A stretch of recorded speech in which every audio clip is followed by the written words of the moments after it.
Good morning, everybody. It's Saturday, and I just want to share just what is going to be on sale on Monday, or Tuesday, sorry, December 26th, which we call in Boxing Day in Canada. And so I have just done my makeup, and one of my customers asked me about a darker shade. She was using Athens. So I have done mango for her to show the difference today.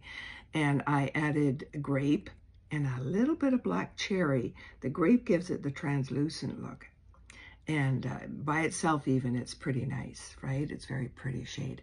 I have grape on my lips, and I add a little bit of unicorn eyeshadow that kind of gives it that little bit of sheen or a little lighter color in the middle.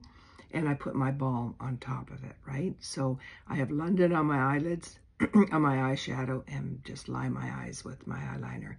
And that's pretty much it for my makeup today. These cute. They got a little purple in them, a little green. I don't wear them very often, but I think they're quite pretty. Anyway, we'll talk to you soon. Have a good day. Watch the slides, guys.